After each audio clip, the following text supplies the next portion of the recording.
Innovation et énergie renouvelable, une réponse aux usages et aux besoins des territoires. C'est donc notre première table ronde de cette journée spéciale avec 6 participants. Régis Olives, qui est professeur à l'Université de Perpignan, chercheur au laboratoire Promesse et directeur de l'école d'ingénieurs Supener. Bruno Villa, qui est président SAS Les Paysans de Rougeline, mais aussi membre de la FDSEA, pardon. Caroline Dauteuil, responsable des opérations NJ Solutions, Jérôme Billoré, directeur général de France Care, Jean-Édouard de Salins, directeur du développement du groupe Sun Air, et Gilles Flamand, directeur de recherche émérite au CNRS, ancien directeur du laboratoire Promesse. La petite cuisine, 3 d'entre eux sont avec nous ici sur le plateau, et puis 3 autres sont à distance. Et puis on a décidé de conserver les masques. Protocole sanitaire oblige. On va débuter avec vous, monsieur Olives. Bonjour. Bonjour. Professeur donc à l'université de Perpignan, et également directeur de l'école d'ingénieurs Supaner sur ce même campus de l'université de Perpignan. On parle d'innovation. J'aimerais avoir votre double regard sur l'innovation, celui d'un homme de start-up et celui d'un directeur d'école. On va commencer peut-être par l'homme de start-up, peut-être. Peut-être oui. C'est vrai qu'en termes d'innovation, on a, beaucoup œuvré, on va dire, au niveau du laboratoire Promesse. Donc dans mes activités de recherche, je travaille actuellement avec une société, qu'on connaît bien ici, qui est Ecotech-Ceram, qui développe des stockages thermiques pour la récupération de chaleur fatale. Donc on les aide, et qui ont obtenu le concours mondial de l'innovation. Donc on parle d'innovation, c'est bien le cas. On travaille ensemble sur ce stockage thermique, qui est une grande nécessité au niveau des énergies renouvelables et qui est vraiment le point clé, de ces énergies renouvelables pour les adapter vraiment aux usages et aux besoins du territoire. Donc ça, c'est un point extrêmement important, il me semble. Et dans ce cadre-là, il y a énormément de choses à faire, d'adapter donc ces stockages à la récupération de chaleur fatale, par exemple, et exploiter ce potentiel, extrêmement élevé, mais aussi en le faisant, de façon, environnementalement acceptable. On utilise, par exemple, la valorisation de déchets pour arriver à mener ces activités, à mener cette récupération de chaleur. Alors, en 2 Et mots, aussi, récupération de chaleur fatale, en 2 mots pour en que 2 vous. mots, c'est, l'industrie, consomme énormément de chaleur. En termes même, global, c'est quasiment la moitié de la consommation d'énergie, c'est de la chaleur, faut le rappeler, hein. 33 c'est à peu près du transport et 15 17 c'est de l'électricité. Donc la chaleur, c'est un élément essentiel là-dedans et on a énormément, donc d'utilisation de cette chaleur, mais aussi de rejet de chaleur. C'est ce qu'on appelle les chaleurs fatales et que l'on peut exploiter, parce qu'il y a différents niveaux de température, différentes quantités de chaleur qui sont, produites par des, cimenteries, des briqueteries par exemple, mais aussi, tout ce qui est aciérie et autres.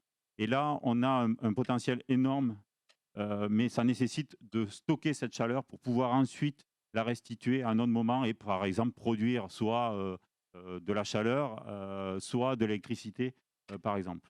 Et ça, on y attache beaucoup d'importance, en particulier au laboratoire Promesse, parce que c'est, aussi bien pour, cette, partie chaleur fatale, mais aussi pour les énergies renouvelables. C'est le point clé aussi des centrales solaires, à concentration, qui, grâce en fait au stockage de chaleur, peuvent restituer, l'électricité au final, au moment où on en a besoin et pas forcément quand on a du soleil.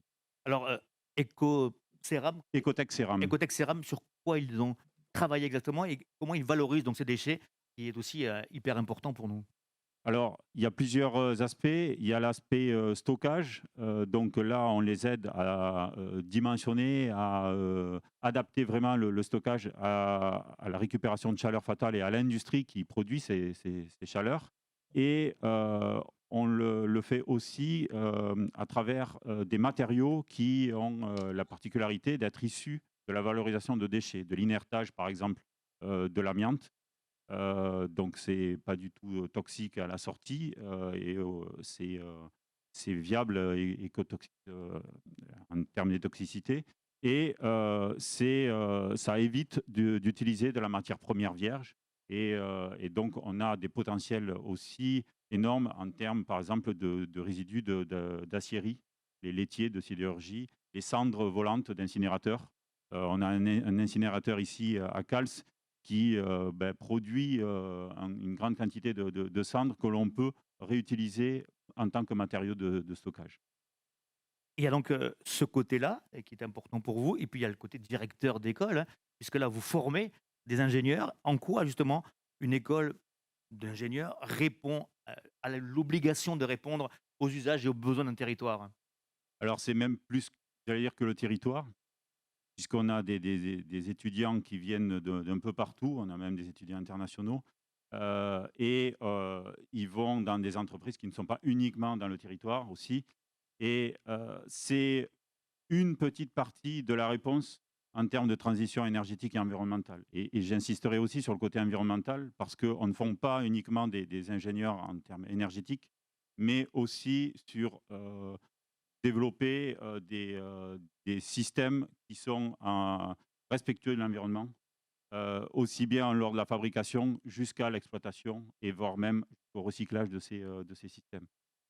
Ensuite, c'est pas uniquement ces aspects techniques, ce sont aussi les aspects en fait à la fois économiques et sociaux en termes d'aménagement du territoire pour réellement répondre aux besoins de ces territoires. Quels sont le profil de vos élèves?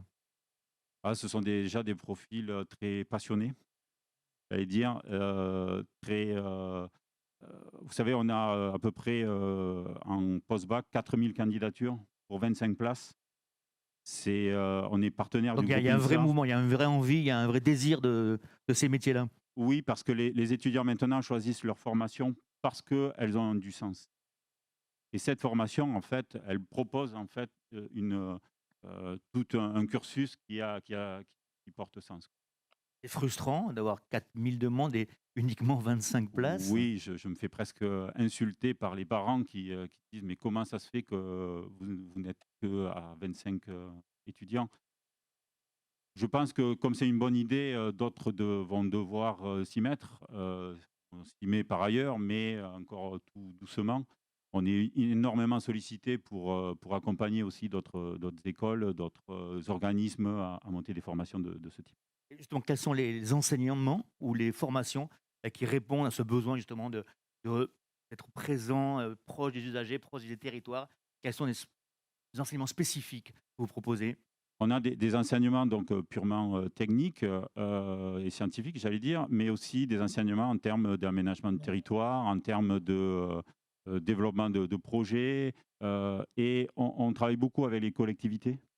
On est soutenu par la région, c'est pas pour rien, hein. Une région qui se veut un territoire énergie positive, elle a forcément beaucoup d'intérêt là-dedans. Mais c'est vraiment répondre au plus près en associant les entreprises, les collectivités dans la formation. Quels sont les métiers de demain justement dans vos formations? Les métiers de demain, on les a imaginés déjà depuis quelque temps et c'est pour ça qu'on a monté cette formation. On répond vraiment à un besoin de la société, pour des métiers qui sont aussi bien développement de projets énergie renouvelable. Et quand je dis énergie renouvelable, c'est toute énergie renouvelable, hein. On ne fait pas que de l'éolien et du photovoltaïque, mais il y a du solaire thermique, solaire à concentration, de l'hydraulique, de la géothermie, de la biomasse, donc les énergies marines aussi. Donc ce sont tout un panel de métiers au final derrière ça, qui vont de la conception jusqu'à l'exploitation de ces systèmes. Et quand je parle de conception, c'est déjà aussi de l'éco-conception, c'est-à-dire de concevoir des systèmes qui vont répondre aussi bien en termes d'efficacité énergétique, hein, mais aussi en termes de réponse environnementale réellement. Ça dure combien de temps là, le cursus chez Le vous? cursus dure 5 ans. 2 ans sont faits à l'INSA à Toulouse, les 2 premières années. Et puis ils viennent ensuite ici à Perpignan faire les 3 années du cycle d'ingénieur. Merci monsieur Olivier, on se retrouve après, hein, pour la fin Pas de de souci. cette table ronde. On va retrouver avec nous Caroline Dauteuil. Caroline Dauteuil qui est responsable des opérations chez Engie Solutions. Notamment, vous voulez nous parler d'un projet important, Hypor Occitanie, et puis bien sûr d'hydrogène beaucoup. Exactement, bah, bonjour à tous. Donc c'est vrai qu'aujourd'hui, moi, je souhaitais vous parler d'hydrogène, parce qu'en plus d'être un vecteur énergétique dont tout le monde parle, beaucoup en ce moment, c'est aussi un vecteur d'attractivité territoriale, de développement économique, de création d'emplois, de formation justement, et qui apporte une réponse concrète aux besoins des territoires. Et donc pour illustrer un peu mon propos, je vais vous parler d'un projet qu'on développe localement, hein, le projet iPort, qui est un projet d'écosystème territorial qui intègre l'hydrogène vert comme une réponse à la stratégie de transition énergétique de la région Occitanie. Parce que vous le savez, la région Occitanie est vraiment pionnière sur ces thématiques de transition énergétique, avec l'ambition de devenir la première région de France à énergie positive.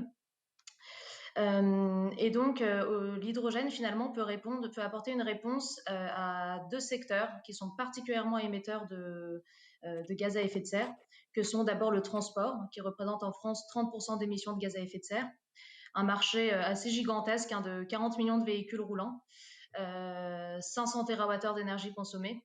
Donc on voit rapidement que si l'hydrogène peut apporter une réponse et convertir une partie finalement de ces véhicules polluants avec un carburant alternatif, cela peut réduire significativement les émissions de gaz à effet de serre. Et de la même manière, l'industrie, tout secteur confondu, est une piste extrêmement forte et l'hydrogène peut donner une réponse. Donc finalement, sur ces deux secteurs, il y a une ambition qui est partagée aussi par les pouvoirs publics, avec une incitation très forte. On l'a vu récemment dans le plan de relance, où l'hydrogène occupait une place vraiment très importante, avec trois objectifs majeurs qui sont de contribuer à la décarbonation de l'économie en installant notamment des productions d'hydrogène par électrolyse de l'eau, de développer la mobilité propre et notamment sur le secteur de la mobilité lourde et ça va rejoindre l'intervention précédente, de construire une filière industrielle qui soit créatrice d'emplois en France. Et donc finalement, l'hydrogène vert va permettre de répondre à l'ensemble de ces thématiques. Donc peut-être avant d'entrer dans le vif du sujet, qu'est-ce que l'hydrogène vert ça va vous rappeler à vos bons souvenirs de cours de chimie du lycée. L'hydrogène vert, c'est un hydrogène qui est produit par électrolyse de l'eau. Donc on fait passer un courant électrique dans de l'eau. Et ce courant va séparer la molécule d'eau en oxygène à l'anode et en hydrogène à la cathode. Et donc c'est un procédé qui se fait sans émission directe de CO2, contrairement à l'hydrogène qui est produit à 95% dans le monde, qui lui est de l'hydrogène gris et qui est produit par vaporeformage de produits pétroliers, de méthane, et qui est très fortement émetteur de CO2. Donc on a 10 kg de CO2 qui sont émis pour 1 kg d'hydrogène gris produit. Alors que là, l'hydrogène vert, on parle de quelque chose qui n'émet aucun CO2. Et donc aujourd'hui, l'hydrogène fait quand même face à de nombreux défis, hein. C'est une filière qui est j'allais dire, en cours de développement. Il y a des défis technologiques, des défis économiques. Et ce qui est intéressant avec le projet iPort qu'on a monté, c'est qu'on se rend compte que le développement finalement de cette filière va reposer sur deux paramètres. D'un côté, ça va être l'essor des usages. Donc, on a parlé de l'hydrogène pour la mobilité, de l'hydrogène pour l'industrie, de l'hydrogène pour les réseaux aussi. Et d'autre part, sur le développement des infrastructures adaptées, donc des infrastructures de production et de distribution de cet hydrogène. Et en fait, ces deux paramètres doivent être gérés vraiment de manière un peu concomitante et très interdépendante. Sinon, on se confronte au fameux dilemme de l'œuf et de la poule. Et donc, une solution notamment que l'on apporte via le projet iPort, ça va être de relever ce dilemme et les enjeux de la filière en développant un écosystème hydrogène dans les territoires et dont l'ambition finalement, c'est de fédérer à l'échelle du territoire et donc de la région Occitanie les consommateurs d'hydrogène et de mettre à leur disposition des infrastructures de production d'hydrogène et de distribution qui soient adaptées à l'ensemble des besoins. Et donc, pour illustrer un peu mon propos, je vais passer tout de suite sur le projet iPort. Donc le projet iPort, c'est un projet de longue date dont je pense vous avez largement entendu parler. Pour rappel, donc c'est un projet que NG Solutions a co-construit, conçu avec l'AREC Occitanie, donc, qui est un acteur public du territoire en charge de développer, de déployer la politique environnementale ambitieuse de la région.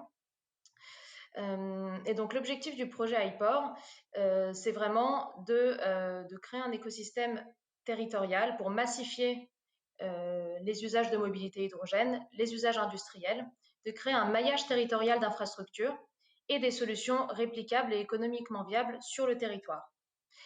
Donc en décembre 2018, nous avons donc Engie Solutions, actionnaire majoritaire, a créé une société avec l'AREC Occitanie pour justement porter le développement des infrastructures de production et de distribution d'hydrogène. Donc concrètement, on parle d'électrolyseurs et de stations, et en assurer le financement, la conception, la réalisation et l'exploitation maintenance, donc sur toute la durée de vie du projet, et aussi de participer au développement des usages et des applications sur le territoire. Et donc cette société repose sur le savoir-faire de ces deux actionnaires. Et notamment, chez Engie Solutions, on est partenaire finalement et acteur très présent dans le développement de ces projets territoriaux, à la fois pour fédérer les acteurs sur l'ensemble de la chaîne de valeur, pour investir justement auprès des acteurs locaux et créer ce type de structures qui peuvent porter les écosystèmes, pour apporter aussi notre savoir-faire d'industriel de référence sur les phases de conception, réalisation et d'exploitation maintenance. Faire aussi de l'ingénierie de subvention. On a parlé du plan de relance. Donc aujourd'hui, il y a près de 7 milliards d'euros qui sont dédiés à l'hydrogène, 3,4 dans un premier temps. Et donc c'est important aussi de pouvoir offrir notamment aux futurs acquéreurs de véhicules des subventions qui vont les aider finalement à passer à l'hydrogène. Et on propose, et donc à travers ce projet, concrètement, iPort aujourd'hui construit un premier projet. Donc c'est un projet qui est extrêmement concret. C'est le projet de l'aéroport de Toulouse-Blagnac. Aujourd'hui, on est en construction. Donc c'est un projet qui va être mis en service en novembre 2021. Et ça consiste en un électrolyseur de 400 kJ qui est situé donc sur l'aéroport de Toulouse-Blagnac, et de deux stations. Une station qui se situe en zone privée, donc sur la partie tarmac, pour alimenter des bus hydrogène, donc qui sont exploités par Transdev et qui circulent sur le tarmac pour accompagner, j'allais dire, les passagers depuis l'avion vers les aérogares et aussi jusqu'au parking. Et on a également une station du côté public et qui va être accessible à tous pour justement permettre de développer des usages de mobilité lourde, de la logistique, de la mobilité plus légère avec des flottes captives. Et donc c'est un projet qui est lancé. On a eu notamment, on a passé un certain nombre d'étapes importantes, et donc là les travaux vont débuter au printemps prochain, et la station va être mise en service en novembre 2021. Et donc c'est un projet qui va permettre, en plus de ça, d'éviter environ 1000 tonnes de CO2 par an. Ce qui est intéressant également dans le système vertueux, c'est qu'il est prévu que l'électricité qui alimente l'électrolyseur soit produite de manière locale, donc à partir d'un parc solaire qui va être développé en région Occitanie, pour pouvoir tracer et certifier l'origine renouvelable de l'électricité, et donc être bien certain qu'en sortie, on ait un hydrogène qui soit vert. Et donc ce premier projet qu'on développe, il est vraiment ancré dans le territoire et a reçu aujourd'hui un soutien solide, hein, de la part à la fois de l'ADEME. C'était le premier projet qui était lauréat dans le cadre des appels à projets qui étaient lancés sous le plan Hulot. Donc c'était le plan qui venait avant le plan de relance. Il est soutenu aussi par la région Occitanie dans le cadre de son plan hydrogène vert, donc qui complémente les aides reçues par l'ADEME, et également par l'Europe via le FCHJU, qui accompagne le développement justement des bus hydrogène sur le tarmac de l'aéroport. Et l'objectif d'iPort, de cette société qu'on a construite et dans laquelle on est coactionnaire avec l'AREC Occitanie, c'est vraiment de ne pas s'arrêter là. On a un plan de développement qui est très très riche sur les 5 prochaines années sur la région Occitanie. Et on a deux autres projets qui sont, en développement assez concrets et qui vont passer prochainement en phase opérationnelle, qui sont un autre projet avec la métropole de Toulouse, pour laquelle iPort a été lauréat d'un AMI qui avait été lancé par la métropole, qui souhaite également avoir une station de production et distribution d'hydrogène, et un projet à Tarbes, donc développé avec Pyrénia, avec la communauté d'agglomération, pour justement également répliquer les solutions qui vont être mises en place à l'aéroport de Toulouse. Et donc, Je finirai par dire que finalement, ce projet, donc c'est pas seulement un projet de développement d'infrastructures et d'usage sur une région, c'est vraiment aussi un ancrage territorial très fort. C'est vraiment le développement d'une filière hydrogène en région Occitanie. Parce que finalement, ce projet, il apporte aussi son soutien aux entreprises locales. Par exemple, les bus qui vont circuler à l'aéroport, ce sont des bus Safra, donc qui sont conçus à Albi. Safra, c'est le seul constructeur de bus hydrogène en France.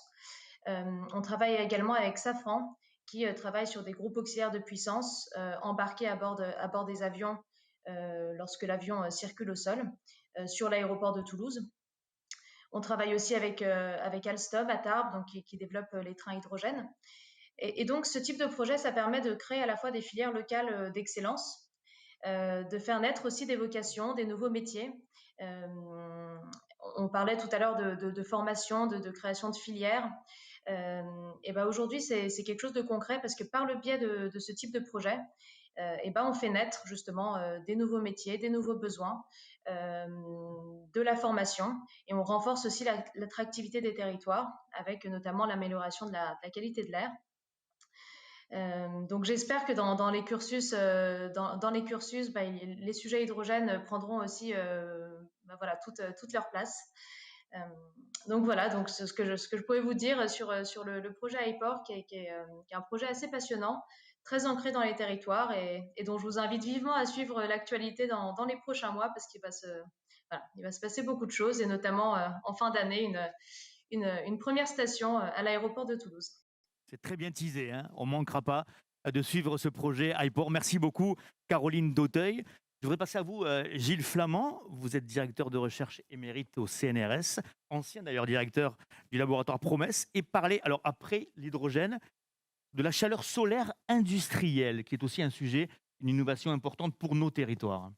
Oui, donc Régis Olives tout à l'heure vous a parlé de récupération de chaleur. Donc là, je vais parler de la production.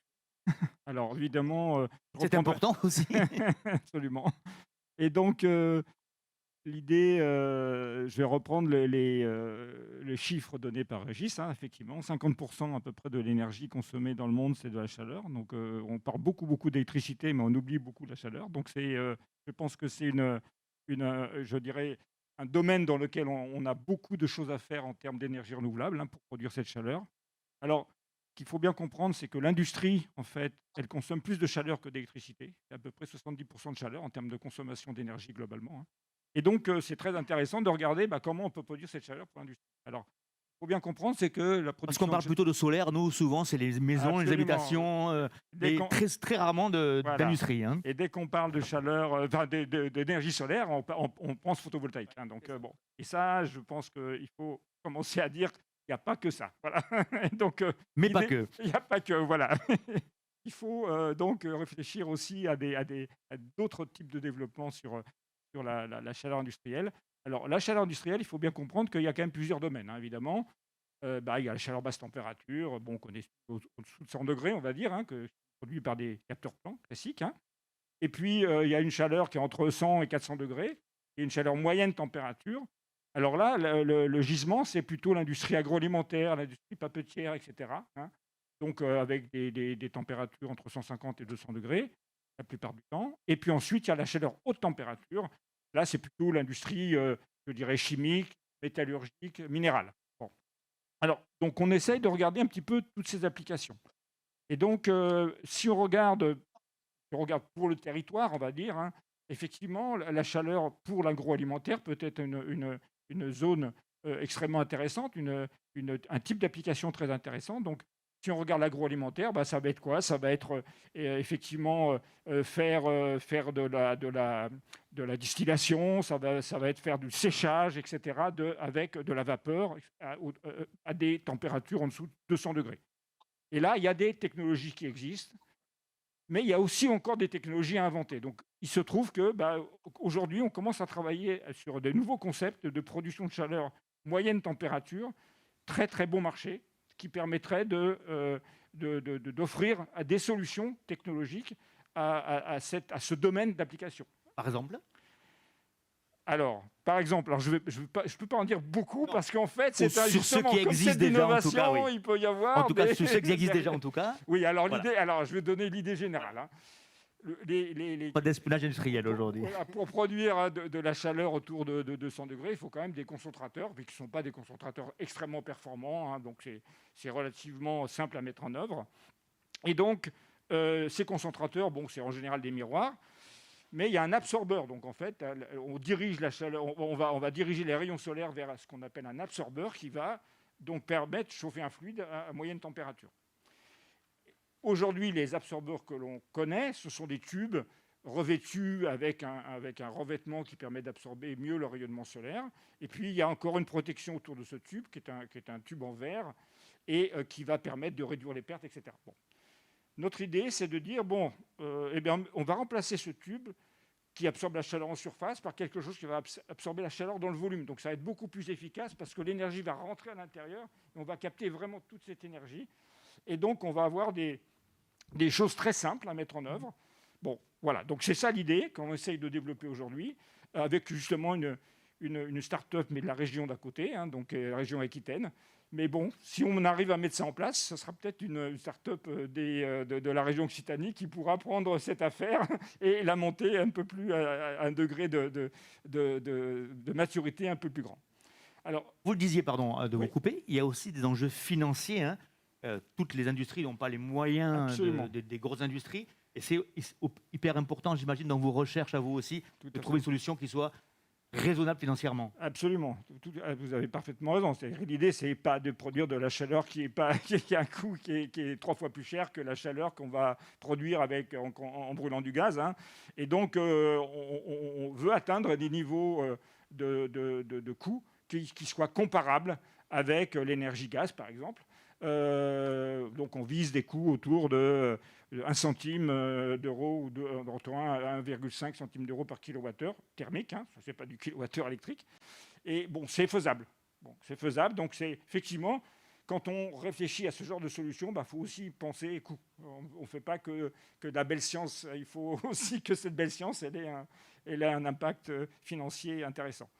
Alors, il y a aussi, là où on est proche de l'application, il y a des domaines sur lesquels on travaille, mais à plus haute température. Et là, c'est un peu plus prospectif, mais on commence à travailler sur des solutions pour produire de la chaleur industrielle à des niveaux de température de 800 à 900 degrés, par exemple, qui permettraient de réduire de façon très importante l'émission de CO2 dans l'industrie cimentière, dans l'industrie de fabrication des liants hydrauliques, etc. Donc, on a déjà des solutions qui ont été testées à une échelle pilote, hein, du laboratoire. Voilà. Un gros mot, Monsieur Flamand. Oui, Est-ce que le marché répond, réagit, s'intéresse? à vrai dire, non. Je vais être très clair. Je vais être très clair. Vous savez, j'ai commencé à travailler dans le solaire à concentration il y a plus de 40 ans. Vous avez On me l'habitude du regardait retard quand du même marché, avec donc des yeux un peu bizarres. Donc moi j'ai l'habitude, j'ai pas de problème, hein. Donc je sais être minoritaire, donc on peut continuer et on va y arriver. Il n'y a pas de problème avec ça. Je pense qu'il faut que les idées avancent, etc. Pour vous dire, il y a plus de 40 ans, j'ai passé ma thèse sur la décarbonatation du carbonate de calcium. Je viens de terminer un projet européen, 40 ans plus tard, sur la décarbonatation du carbonate de calcium, cette fois à l'échelle pilote. Vous voyez, donc, il a fallu du temps pour que ce type d'idée... il faut de l'énergie. beaucoup d'énergie pour que ce type d'idée arrive à percoler, comme on dit, à l'intérieur des décideurs. Mais ça va bien, ça va bien. En tout cas, vous donnez envie. Ouais. Votre énergie et votre pugnacité donnent envie. Merci, Monsieur Flamand. Maintenant, je voudrais faire intervenir Jean-Édouard de Salin, qui est le directeur développement du groupe Sun Air. Bonjour, Monsieur de Salin. Bonjour. On ouvre un peu une page ou une petite séquence agriculture avec vous, hein. On continuera avec Monsieur Villa sur l'adaptation justement de l'agriculture au changement climatique, qui est un enjeu essentiel des énergies renouvelables dans nos territoires Occitanie. Absolument. Vous n'êtes pas sans savoir que les dernières vendanges, notamment, ont été très compliquées en Occitanie, suite à des gels printaniers, suite à des canicules historiques. Et ça n'est que le début. l'urgence est clairement là, de trouver des solutions pour que les différentes filières qui sont touchées, drastiquement touchées, avec des pertes de production, des dommages agricoles, des assureurs qui n'assurent plus, qui ne peuvent plus faire leur métier, puissent retrouver une dynamique favorable et des conditions pérennes d'exploitation. Donc il y a tout un faisceau de solutions pour les exploitants agricoles. Et dans ce champ de solutions, Sener et sa filiale Sonagri ont engagé depuis une douzaine d'années, plus de 12 ans maintenant, des travaux qui ont été baptisés agrivoltaïsme, avec l'élaboration d'une solution d'adaptation de l'agriculture au changement climatique qui répond essentiellement à ce besoin. Alors à quoi ça ressemble aujourd'hui, après tous ces travaux réalisés avec, notamment avec l'INRAE, mais pas que. De nombreux autres acteurs, une cinquantaine de chercheurs ont été mobilisés sur cette période. Et aujourd'hui, on atteint un stade de déploiement commercial pour accumuler énormément de données. En l'occurrence, il s'agit d'une persienne agricole située à bonne hauteur à la fois pour avoir une ombre homogène et pour permettre à la machinerie agricole de fonctionner correctement. Et cette persienne, donc ce sont des panneaux qui suivent le soleil, est constituée de panneaux photovoltaïques dont la vente de l'électricité finance l'installation et permet d'apporter gratuitement un service agroclimatique à l'exploitant. En l'occurrence,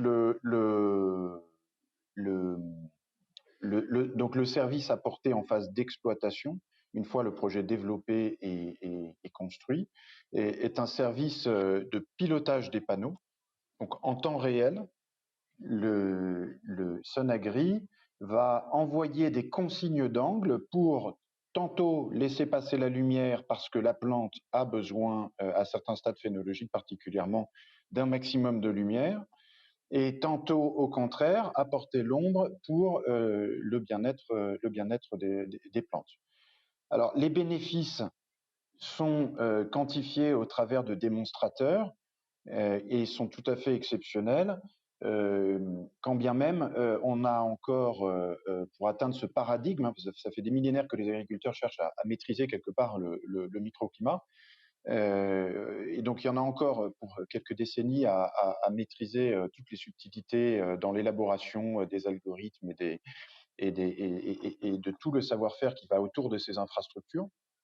Mais d'ores et déjà, on est capable de réduire de l'ordre de 2 degrés le taux d'alcool dans le vin. Et vous savez que, en fait, les vendanges se font de plus en plus tôt pour éviter que les taux d'alcool dépassent les seuils réglementaires. Et ce faisant de plus en plus tôt, la maturité phénolique est dégradée, n'est pas encore atteinte. Et donc, la maîtrise des tanins, notamment, n'est pas satisfaisante.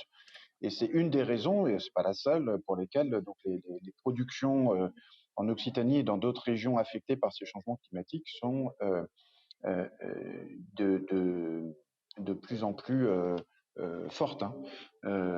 Voilà. Et donc, donc ça, c'est un élément. On arrive à augmenter les taux Il y a un d'anthocyanes, les projet taux d'ailleurs, d'acidité. pardon, je sais pas si vous m'entendez. Oui, il y a un projet ici, Très bien. tout près de Perpignan, en pays catalan, sur le domaine de Nidolaire au Boulou, qui était une première Exact. mondiale sur ces ombrières pour la viticulture. Hein. Exact. On a mis en service en 2018 un projet qui s'étale sur 4 hectares 5, équipé de cette persienne agricole et avec une zone témoin, une instrumentation agronomique considérable, un suivi de la Chambre d'agriculture des Pyrénées-Orientales qui est partenaire, comme nombre de chambres d'agriculture sur actuellement les 120-150 hectares en cours de développement dans le bassin méditerranéen, parce que cet outil est essentiellement utile aux cultures du sud de la France, à ces cultures du sud de la France, cultures pérennes ou maraîchères, donc vignes, arbaux, différentes filières de l'arboriculture, avec en plus des services connexes. Et donc effectivement, c'est une première mondiale. On dispose par ailleurs d'une demi-douzaine de dispositifs expérimentaux de taille plus modeste, quelques milliers de mètres carrés, dans les différents territoires. Tout à fait. Et il y a un gros Pour projet, qualifier la performance agricole. et il y a un projet qui est naissant ou bientôt, c'est la cave coopérative pardon, de Florenzac dans l'Hérault aussi, qui s'intéresse fortement à votre initiative, à votre produit. Tout à fait. La cave coopérative de Florensac fait partie de nos sonagristes, on les appelle, donc de ces exploitants qui sont convaincus qu'il faut trouver des solutions, que c'est maintenant qu'il faut les mettre en œuvre, les tester, accumuler des données, et pour être en mesure de répondre de cet enjeu vital. Alors ce projet en cours de développement est un projet phare, d'autant plus qu'il fait partie d'Occitanum. Alors, je ne sais pas si vous connaissez Occitanum, c'est un living lab d'agroécologie numérique en Occitanie qui a été labellisé par le PIA Territoire d'innovation, donc qui est un programme d'investissement d'avenir porté par Matignon, doté de 300 millions d'euros, qui vient investir dans des entreprises ou des projets porteurs d'innovation. Et donc, dans ce lab, on expérimente en vraie grandeur l'apport des technologies numériques à la transition agroécologique et à l'alimentation de proximité. Donc, Occitanum mobilise des PME, des startups, des labos, y compris l'INRAE, et donc autour de projets comme celui porté par la CAF coopérative de Florensac, qui est vraiment un projet phare qui sera cofinancé par l'AREC. Ma consoeur d'Engie citait l'AREC, qui est effectivement un instrument, un bras armé à la fois d'études, d'ingénierie et de financement de la région, qui est particulièrement utile pour sélectionner des projets à très fort potentiel, et donc comme celui de la cave coopérative Est-ce que, de Florensac. pardon, est-ce que tous les terrains sont propices ou est-ce qu'il y a quand même des freins, ne serait-ce que géographiques, à votre initiative? Alors oui, bien sûr, il y a un certain nombre de freins afin que les projets soient des projets d'excellence environnementale également. Il y a des freins d'ordre urbanistique, comme tout projet d'infrastructure, des zones dans lesquelles on ne peut pas déployer, voilà, des freins topographiques. On ne peut pas, dans des coûts raisonnables, déployer de telles infrastructures sur des coteaux, sur des pentes qui vont au-delà de 5 à 10%. Il y a des freins d'ordre paysager aussi. Quand bien même on prend toutes les précautions pour planter des haies, et quand bien même certains peuvent trouver d'ailleurs cette persienne agricole comme par rapport à des filets d'ombrage traditionnels, tout à fait acceptable. On est très vigilant à ce que l'intégration paysagère soit de qualité. Et comme je le disais, enfin, les filières que l'on adresse représentent grosso modo 800 000 hectares dans le sud de la France. Et aujourd'hui, à ma connaissance, les cultures du nord de la France ou bien ne subissent pas de telles conséquences des réchauffements climatiques, ou alors en tout cas, on ne trouve pas de business model sur de telles cultures. Donc, on n'adresse pas le seul sujet de l'irrigation, qui est également présent dans les grandes cultures. On adresse tous les autres problèmes, surtout qui sont liés aux brûlures du soleil, qui sont liés à des problèmes de qualité, etc. Je suis vigneron. Comment je fais pour avoir une étude de marché? Et puis surtout, est-ce que le budget pour moi est raisonnable? Est-ce qu'il y a des aides ou est-ce que c'est très compliqué? Il faut être une grosse structure pour pouvoir commencer à espérer utiliser votre produit. Alors, pas du tout besoin d'être une grosse structure. En fait, on propose à tout exploitant C'est son outil d'investir lui-même dans son outil. On l'accompagne sur chaque étape chaque étape. Donc la phase de développement, la phase de financement, la phase de construction et la phase d'exploitation. Nombre d'agriculteurs, il faut compter un ordre de grandeur de 700 000 € à l'hectare. Alors avec des financements bancaires qui peuvent couvrir entre 80 et 90% de ce montant, sur des projets de 5-6 hectares. Donc, 700 000 ça € à représente, l'hectare, c'est une somme solide, oui, si j'ose absolument, dire. mais absolument, et qui est couverte par la vente de l'électricité pendant 30 ans. Donc on est sur les mêmes D'accord. schémas que des centrales, le même modèle, quand bien même la finalité n'est pas la même, numéro 1 n'est pas la même. On est sur un même business model que une centrale d'énergie renouvelable standard. Et donc, en l'occurrence, on propose donc un co-investissement, ce qui se fait de plus en plus. Les agriculteurs investissent et voire développent leurs propres méthaniseurs, ce qui est quand même bien plus complexe qu'une centrale photovoltaïque et même qu'une centrale et même que cette personne agricole. Et donc on accompagne également en fonds propres. Donc quand l'agriculteur n'a pas la possibilité d'investir la part fonds propres de 10-15% du total, c'est-à-dire entre 300 et 500 000 € suivant la taille du projet, on peut l'accompagner avec Racine, qui est une plateforme d'investissement, en l'occurrence de co-investissement, auprès des agriculteurs, qui intervient en majoritaire et qui, dans des conditions tout à fait similaires à celles dans lesquelles l'agriculteur peut investir. Et donc voilà, il y a une notion effectivement d'accompagnement patrimonial. Sonagri n'investit pas dans ces infrastructures, mais apporte des solutions sur mesure qui rendent le déploiement très facile.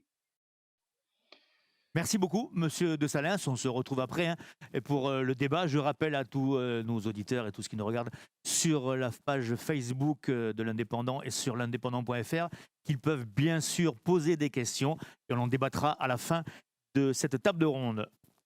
Agriculture, Merci. énergie renouvelable, c'est aussi pour vous, Bruno Villa. Vous êtes président, vous, de la SAS Rougeline, des paysans de Rougeline, pardon.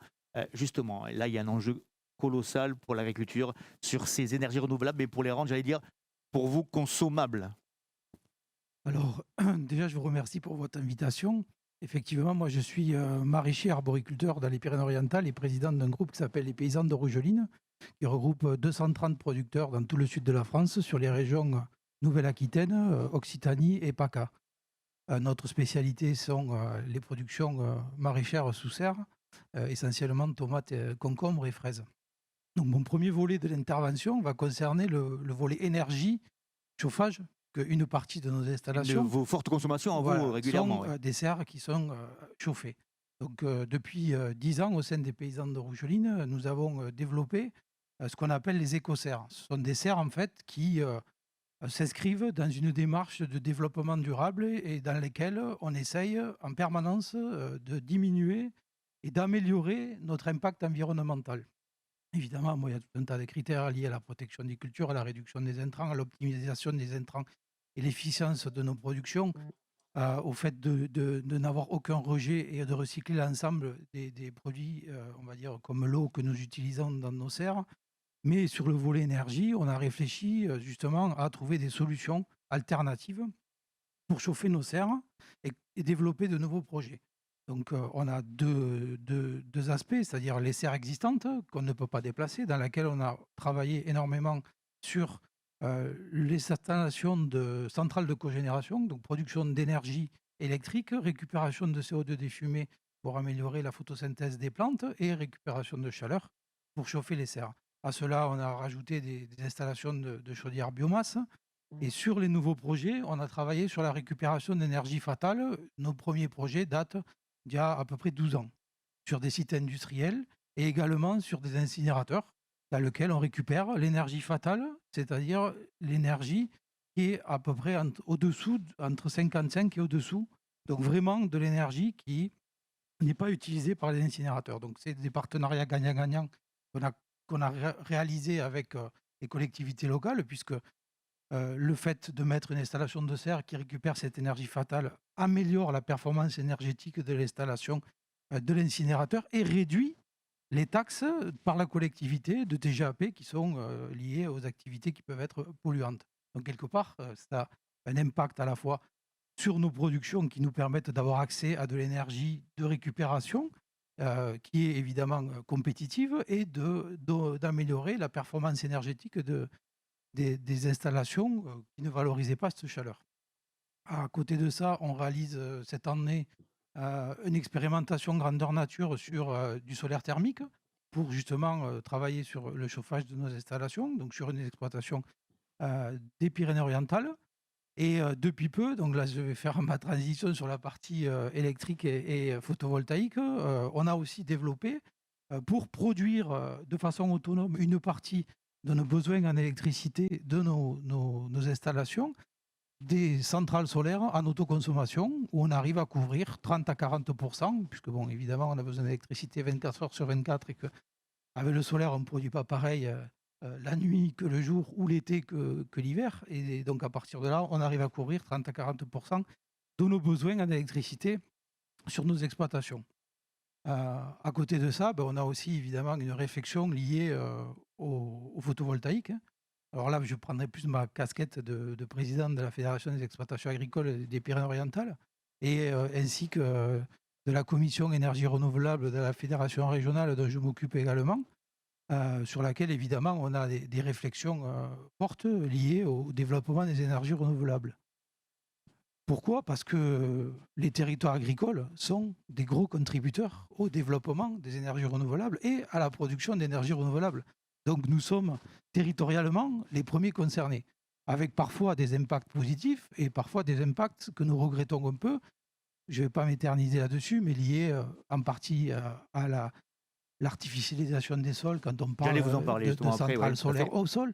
De spéculation foncière et de flambée du prix du foncier pour voilà, des tarifs qui sont plus élevés pour des producteurs d'énergie en location ou parfois en achat que ce que peuvent payer les agriculteurs. Donc effectivement, ça c'est...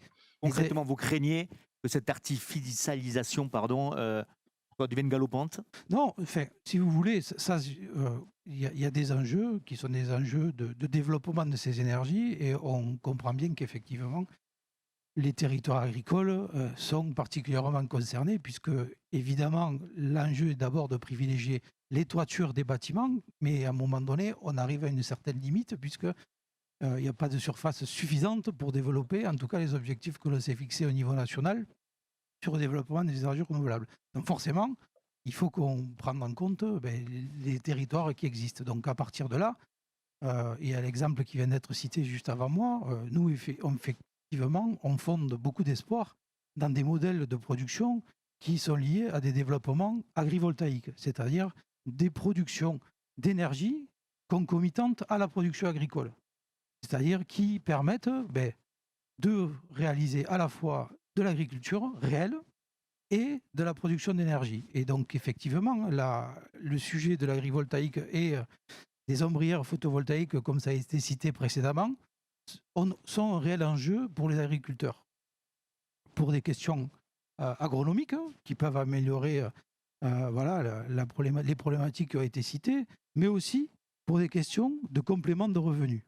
Et à ce titre-là, notre volonté, c'est que un maximum de projets qui sont faits sur les territoires agricoles soient portés par des agriculteurs ou cofinancés par des agriculteurs. Parce que vous n'êtes pas sans savoir que le monde agricole, depuis plusieurs décennies, perd énormément. Hein. On est en pleine discussion sur notre souveraineté alimentaire. Hein. Aujourd'hui, en fruits et légumes, on importe plus de la moitié des produits que nous consommons. Et si nous ne faisons rien, dans 10 ans, nous n'aurons que 30% d'autonomie. Donc nous ne dépendrons que des produits d'importation. Nous, notre volonté, c'est que demain, ce soit 70% de la production française qui subvienne aux besoins de nos consommateurs. Mais est-ce qu'on peut? Est-ce que c'est raisonnable et est-ce qu'on peut le faire? Bien entendu. Le premier enjeu, c'est de... Sans tomber dans le piège de la culture trop intensive, justement, qui peut être pas un atout pour les énergies renouvelables. Alors, on va faire le débat, si vous voulez, de la culture intensive, hein, parce qu'il y a beaucoup de critères qui rentrent dedans, hein. Et vous savez que dans la mesure où on améliore l'efficience des productions, on améliore beaucoup de choses sur le plan environnemental. Mais malgré tout, l'enjeu de développement de l'agriculture, c'est quand même la valeur des produits agricoles, donc la valeur auquel nous arriverons à vendre et à commercialiser nos produits. Donc ça, ce n'est pas le sujet. Mais sur le sujet des énergies renouvelables, ces installations dont on parle peuvent améliorer la situation agronomique des vignes, des vergers, voire même en élevage, des parcours pour les animaux qui peuvent être ombragés grâce à ces installations-là. Ces installations, tout en améliorant les aspects agronomiques, sont des compléments de revenus, puisqu'elles génèrent aussi des résultats pour les agriculteurs s'ils les réalisent ou les co-réalisent. Et en ce sens, si on veut soutenir aussi l'agriculture française, on peut imaginer que ça se fera aussi grâce à des compléments de revenus sur 30 ans qui sont stables et qui amènent quelque part un Aujourd'hui, revenu justement, les complémentaire. tarifs sont stables. On peut justement se dire, voilà, j'ai une vision sur 30 ans ou c'est compliqué pour l'instant encore. Ce qui est compliqué par rapport à ça, Alors, les tarifs de l'énergie produite, bien sûr, sur ces, ce qui est compliqué par sur ces rapport à ça, sites-là. c'est que sur l'agrivoltaïque et notamment les ombrières, il n'y a pas de tarif réglementé. Pour le moment, les installations qui ont été réalisées sont des installations expérimentales, donc passent par des appels d'offres expérimentaux. Nous, ce que nous souhaitons, c'est que sorte un tarif réglementé pour ces installations-là, pour qu'elles puissent être déployées. Donc, à partir du moment où le tarif est réglementé, il y a un tarif qui est réglementé sur une durée qui est garantie par l'État. Alors bon, entre guillemets, l'État a remis en question les tarifs réglementés sur une partie des contrats qui ont été faits il y a un peu plus de 10 ans aujourd'hui, ce qui est un mauvais signe en tout cas, vis-à-vis du projet que l'on porte et des petits développeurs qui ont peu de moyens pour développer les projets, parce que si la signature de l'État n'est plus une garantie, ça complexifie quand même le financement des projets. Mais bon, là c'est encore un sujet récent, hein, puisque ça date du PLF 2021. Et donc, à partir de là, il faut que les agriculteurs puissent les porter, donc les accompagner techniquement et aussi les aider à financer les projets qui, comme vous l'avez dit, sont des projets colossaux, 700 000 euros pour un hectare de vigne. Si vous en faites 3, 4, 5, bon, vous êtes facilement à 3-4 millions d'euros.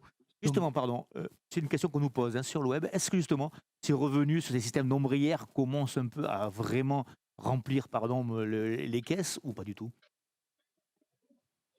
Alors, bon, les systèmes, si vous voulez, qui ont été On est déployés, encore dans du symbolique et c'est pas vraiment. les systèmes qui ont été déployés aujourd'hui sont des systèmes expérimentaux et pour le moment, on ne peut pas dire qu'il y ait un réel retour par rapport à l'agriculture. Mais on peut imaginer demain qu'effectivement, ce soit le cas.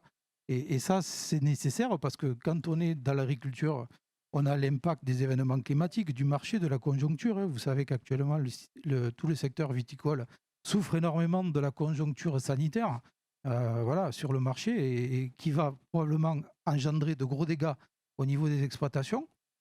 Et que demain, il faut imaginer un projet nouveau qui permette de maintenir et développer nos productions. Et forcément, ça passe par le développement aussi des énergies renouvelables en ayant des intégrations vertueuses entre l'agriculture et ces énergies-là, et le retour aussi sur le revenu des exploitants. Parce que le simple fait de dire oui, on va faire des installations chez les agriculteurs et vous les laisser à titre gratuit, certes, c'est bien, mais ce n'est pas suffisant. Il n'y a pas un piège, pardon, que l'agriculteur qui est un peu en difficulté dise autant que j'en fasse le plus possible et que ça devienne son revenu principal à moyen voire long terme? Le risque aujourd'hui, il est faible parce que quelque part, autant se dire qu'aujourd'hui, la rentabilité de ces installations, au vu des investissements, reste quand même relativement faible. Et à l'échelle d'une exploitation, alors l'investissement est colossal, puisqu'on parle de plusieurs millions d'euros si vous voulez faire plusieurs hectares, en intégrant la replantation des vignes qui doivent être adaptées à l'installation. Évidemment, ce serait judicieux d'intégrer l'irrigation de la vigne, qui est quand même aussi des difficultés qu'on rencontre dans le département. Mais cela représente voilà, une partie d'un revenu qui viendrait de façon plus stable améliorer le revenu des exploitants agricoles. Et donc nous, effectivement, on porte cette volonté de développer ce projet territorialement en Occitanie et dans les Pyrénées-Orientales pour accompagner les agriculteurs qui souhaitent réaliser sur leur exploitation une partie de ces installations-là et les porter eux-mêmes. Et donc c'est l'idée, alors nouvelle, hein, parce que c'est des installations, comme on l'a dit, qui sont assez récentes, mais qui touchent la viticulture, l'arboriculture et même l'élevage. Et donc ça a un réel intérêt. Il faut que ça se fasse à une taille humaine, à l'échelle des exploitations ou des projets collectifs également, hein, portés entre plusieurs exploitations ou des coopératives. Mais l'enjeu, il est essentiel pour le maintien de l'agriculture demain et l'intégration vertueuse des énergies renouvelables sur les territoires agricoles. Une dernière question, est-ce que vous sentez le consommateur aussi demandeur de cette traçabilité-là?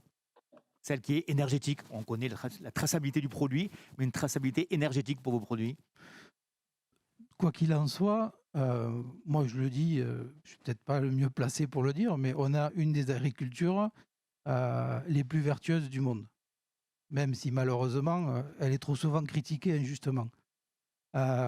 Et le fait d'intégrer dans les exploitations, évidemment, aussi des productions d'énergie, améliore l'impact environnemental et la contribution, parmi toutes les contributions que fait l'agriculture déjà à l'environnement, hein, celui des exploitations. Et ça fait partie des enjeux, évidemment, de demain. L'agriculture française se doit d'être une agriculture d'excellence. On ne vendra nos produits à leur juste valeur qu'à partir du moment où on montre aux consommateurs qu'on le mérite par rapport à ce que l'on fait sur nos exploitations et l'amélioration de l'impact environnemental avec la production d'énergie sur les exploitations elles-mêmes. Évidemment, ça améliore la situation économique et l'impact des exploitations agricoles. Merci beaucoup, Monsieur Villa. Je voudrais passer maintenant avec Jérôme Billeret, qui est le directeur général de France Care.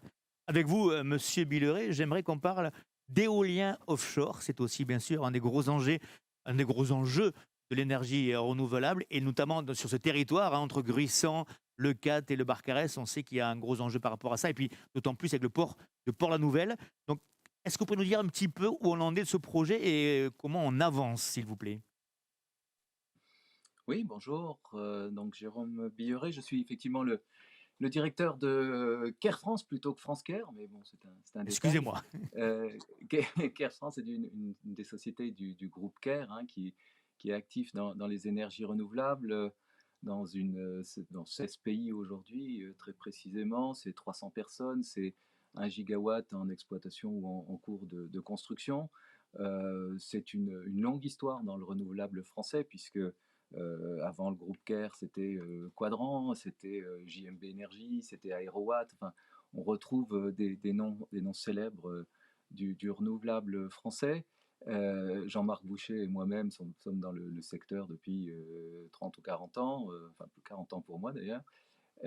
Donc tout ça, on nous permet d'avoir une certaine lecture historique des renouvelables en France. Et effectivement, Care se développe aujourd'hui principalement sur deux secteurs, ou sur deux vecteurs, on pourrait dire. C'est d'une part la production d'électricité d'origine renouvelable, et d'autre part la production d'hydrogène d'origine renouvelable. Donc deux vecteurs qui sont aujourd'hui les deux vecteurs clés de la transition énergétique. Je pense que quand on aura avancé sur ces deux jambes, si on peut dire, on aura réglé une grande partie de la problématique de la transition énergétique. Je n'oublie pas, bien sûr, des vecteurs chaleur ou d'autres vecteurs, mais c'est vrai que ce sont deux vecteurs qui vont prendre une place, nous semble-t-il, essentielle dans cette transition. Alors, très concrètement, donc en région où nous sommes présents historiquement, hein, puisque notre siège social est à Montpellier, nous avons des équipes à Montpellier, à Béziers, à Toulouse, donc nous sommes assez présents en région historiquement et aujourd'hui. Nous travaillons sur la zone de Port-la-Nouvelle, qui est, me semble-t-il, un excellent exemple d'un développement territorial assez cohérent dans le domaine de l'énergie. Port-la-Nouvelle, c'est quoi? C'est pour nous, premièrement, une base importante, puisque nous avons une vingtaine de personnes qui sont basées à Port-la-Nouvelle. Ce sont des gens qui travaillent à la fois sur l'offshore flottant et sur l'hydrogène. Ce sont des ingénieurs, c'est une équipe multinationale, hein, puisqu'on a au moins 4 ou 5 nationalités présentes sur le site. Donc c'est un peu le cœur du moteur. Et qu'est-ce que l'on essaye de faire? On essaye de développer, d'une part, de la production d'énergie renouvelable et un mix énergétique quelque part, puisqu'on travaille à la fois sur des projets photovoltaïques. Alors, j'ai bien entendu, j'apprécie, et ça fait partie de nos activités aussi, l'agrivoltaïsme et tout ce qui est activité photovoltaïque liée à l'agriculture. Il se trouve qu'à Port-la-Nouvelle, on est plutôt dans un environnement industriel, et donc nous développons un certain nombre de centrales, de générateurs photovoltaïques sur des installations plus industrielles, que ce soit des toitures, des ombrières, et sur des terres qui sont aujourd'hui non cultivées, non cultivables. Donc on est vraiment dans la valorisation de terrains artificialisés.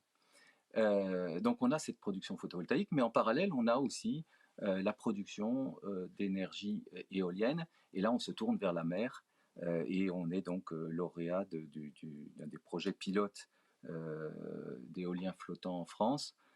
C'est 30 MW, c'est 3 machines de 10 MW. C'est un premier pas vers cet éolien flottant qui porte quand même les espoirs d'une filière. Le développement de l'éolien flottant sera probablement très très important dans les années qui viennent. Il y a un potentiel qui est considérable en Europe, qui est considérable sur la planète et qui est très très important en Méditerranée, puisqu'on peut estimer qu'on installera dans les 10 ans, 20 ans, 30 ans, j'en sais rien, qui viennent, probablement plusieurs gigawatts en Méditerranée, à des distances relativement lointaines. Hein. On se placera à 20, 30, 40 km des côtes. Monsieur Donc Billeret, sans impact. pardon de vous couper, Monsieur Billeret, excusez-moi. Justement, quel est l'avantage de l'éolien flottant par rapport à l'éolien terrestre? Où est-ce qu'il y a une différence et qu'est-ce qui fait l'atout du flottant? Alors, je ne sais pas si on peut parler d'avantage. La caractéristique de l'éolien flottant, c'est qu'on peut aller s'installer sur des fonds qui ne sont pas accessibles aujourd'hui à l'éolien posé. Quand vous avez 60, 80 ou 100 mètres de profondeur, vous ne pouvez pas mettre aujourd'hui, pour des raisons purement économiques, hein, on saurait le faire techniquement, mais économiquement c'est quand même un petit peu coûteux, on ne peut pas mettre de tours qui vont chercher des fondations au sol, donc on installe des fondations dites flottantes. Donc ça permet de s'affranchir de cette profondeur d'eau et donc d'aller chercher des gisements éoliens qui sont plus importants et donc d'avoir une productivité maximale des installations. Donc voilà en termes de production ce qu'on fait sur Port-la-Nouvelle. Et j'allais dire accessoirement, c'est pas du tout accessoire. Une part significative des équipements sont fabriqués localement. Pour la fabrication de nos flotteurs de cette ferme pilote, c'est 340 000 heures de travail qui va être fait sur Port-la-Nouvelle. C'est considérable. Et ça, c'est un élément pour nous essentiel du développement de nos filières. C'est aussi de trouver les moyens d'accompagner les entreprises, de développer les filières industrielles pour que le maximum de valeur ajoutée reste sur le territoire. Et on prend beaucoup d'attention à essayer de faire travailler les entreprises du territoire. Alors, ce n'est pas toujours possible, il faut le savoir, mais on peut aussi imaginer des transferts de compétences, on peut imaginer développer les compétences disponibles. Donc ça, c'est assez important. Deuxième sujet sur lequel nous travaillons à Port-la-Nouvelle, c'est la production d'hydrogène. Donc je ne vais pas vous faire le couplet sur l'hydrogène, ça a été très bien fait tout à l'heure par Engie. Donc nous croyons bien entendu à l'hydrogène et à son développement. Nous croyons à son développement industriel et à son développement massif. Et le projet de Port-la-Nouvelle au niveau hydrogène, c'est d'entrée de jeu un projet de forte capacité. Alors, c'est un projet c'est une centrale ou une usine qui ne produira pas à 100% de sa capacité dès le premier jour, mais on vise 50 MW, c'est considérable. Ça veut dire quoi, pardon? Pour le grand public, pardon, 50 MW, 1 MW, ça veut dire, Alors, en gros, ça signifie quoi? 50 MW, ça veut dire 6000 tonnes d'hydrogène par an. Ça veut dire, que vous dire d'autre, 1 kilo d'hydrogène, c'est 100 km dans une voiture. Donc, vous pouvez faire des calculs. Ça commence à faire un volume d'énergie qui est quand même significatif. Et c'est pour nous le moyen de réduire significativement les coûts de production. Et c'est le moyen d'enclencher tout cet écosystème qui est strictement nécessaire dans l'hydrogène, c'est-à-dire je produis, je stocke, je distribue, je transporte, je distribue. On a une chaîne logistique qui est très bien connue des gaziers, hein, qui est quelque chose qui existe, mais qu'il faut mettre en place un peu spécifiquement pour le développement de l'hydrogène et de l'hydrogène vert. Et on travaille sur tous ces aspects-là. Euh, on, on est aujourd'hui donc dans la phase très, très opérationnelle, puisque les premiers kilos d'hydrogène seront livrés en 2023. On a un certain nombre d'usages aujourd'hui qui sont adressés, que ce soit au niveau des flottes captives, des transports, que ce soit au niveau des maritimes, hein, avec des projets comme e-barge ou Hydromer qui sont soutenus par la région et qui nous permettent d'adresser du dragage, qui nous permettent d'adresser des alimentations de bateaux à quai, par exemple, donc qui sont des usages intéressants aujourd'hui. Pas forcément les usages les plus massifs de demain, mais en tout cas, on y travaille. On travaille aussi sur la recombinaison d'hydrogène avec du CO2, donc pour faire des gaz de synthèse. Et on a en Occitanie quelques quelques usines qui produisent beaucoup de CO2, et donc il y a un travail à faire dans ce sens. Donc voilà, on essaye de couvrir l'ensemble du champ des usages de l'hydrogène à partir d'une production assez massive. Tout ça pour limiter les coûts et toujours cet hydrogène vert. Et donc, on a ce couplage entre nos unités de production et l'usine de production d'unités de production énergie renouvelable, électrique donc, et usine de production donc d'électrolyse, production d'hydrogène. Et puis tout ça se fait donc dans un contexte portuaire. Alors pour les Occitans qui suivent l'actualité, donc le port de Port-la-Nouvelle est dans une phase assez intéressante, puisque il y a une opération de modernisation portée par la région, hein, qui est en cours et qui aujourd'hui est assez passionnante pour nous, puisque à la fois il y a un traitement de l'infrastructure du port et un traitement de l'utilisation des surfaces portuaires qui sont mises en place. Donc il y a une espèce de cohérence territoriale qui est extrêmement importante, qui nous semble très très porteuse. Merci beaucoup, monsieur Billeret. Je voudrais juste, il ne nous reste pas beaucoup de temps, il nous reste une petite dizaine de minutes pour boucler cette première table ronde de la journée. Et je voudrais, avec vous, qui êtes là avec moi, monsieur Olives ou monsieur Flamand, monsieur Villa, pour vous, par rapport à l'usage et par rapport à la réponse qu'on a donnée aux usagers, justement, quelle est la première urgence aujourd'hui, monsieur Olives? C'est difficile de C'est qu'il y a dire beaucoup là. d'urgence, hein, dans les Oui, énergies oui, renouvelables, parce c'est le que grand mot, mais c'est un grand mot. si vous deviez en choisir une, on va dire. Je n'oserais pas en choisir une parce que par essence, par exemple, dans l'école d'ingénieurs, on fait toutes les énergies renouvelables et on voit aussi tous les interactions qu'il peut y avoir avec les différents secteurs. On parlait de l'industrie, de l'agriculture, et même du transport. Donc c'est extrêmement varié et il n'y a pas une solution au problème. Et c'est ça aussi qu'il faut avoir conscience, c'est cette pluralité, cette diversité de solutions qu'on doit apporter pour répondre à cette diversité aussi d'usages. Et, et là, on se fait fort dans les laboratoires de recherche, en particulier comme au laboratoire Promesse, d'imaginer en fait toutes ces solutions potentielles qu'on va essayer de déployer. Et donc, on y réfléchit, certes, au niveau scientifique, technique, mais aussi en termes de modèle économique, d'impact environnemental, et d'impact social aussi. Donc, il y a tous ces aspects, ce qui fait que c'est une problématique très, plutôt complexe, qui ne va pas avoir une seule solution. Et monsieur Flamand, je vous pose un peu la même question, mais pour ce territoire, alors on va dire pour ce territoire catalan, est-ce que le solaire, c'est la première urgence? Bah, je pense qu'effectivement, on est quand même un territoire extrêmement, extrêmement bien ensoleillé, hein, comme tout le monde le sait. Donc effectivement, je pense que c'est un territoire sur lequel doit se développer le solaire.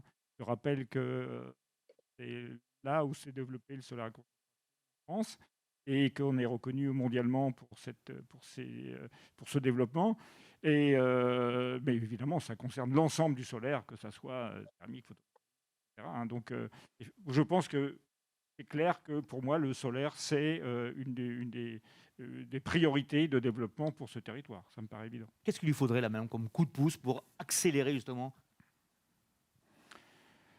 Comme Kumpus, écoutez, alors je pense que la question, aujourd'hui, je pense que de plus en plus la question du stockage va devenir importante. Donc il va falloir bien réfléchir à cette problématique. Il ne s'agit pas que de produire quand il y a du soleil et puis après, on se débrouille.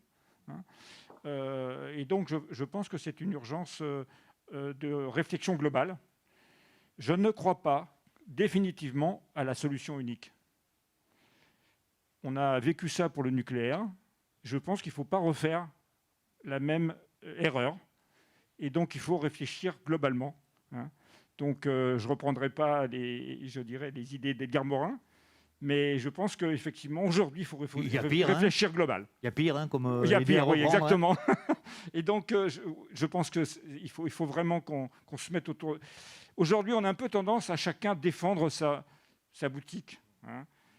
Bon, c'est bien, mais à un moment donné, il faut dire « Ok, je n'ai pas la solution unique. » Et donc, discutons ensemble, trouvons la meilleure solution au bon endroit. Parce qu'aujourd'hui, effectivement, la notion de territoire est une notion très importante sur le choix de la technologie la mieux adaptée au territoire. Il n'y a pas de solution pour tous les territoires, ce n'est pas la même solution.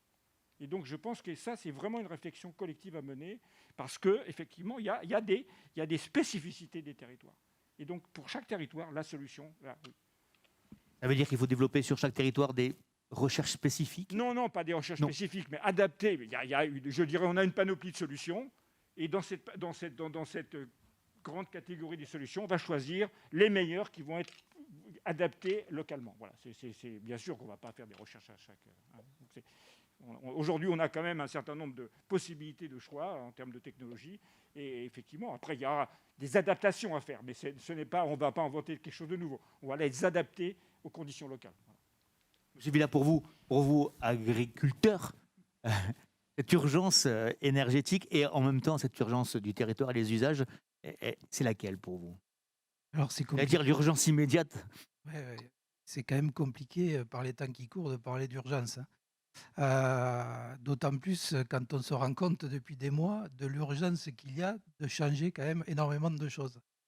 Après, effectivement, je réfléchis pour la partie, on va dire, agricole. Hein. Moi, je rejoins tout à fait la réflexion qui est pour nous l'urgence, en tout cas, de savoir ce que l'on veut faire de notre territoire et vers quoi on veut le consacrer demain.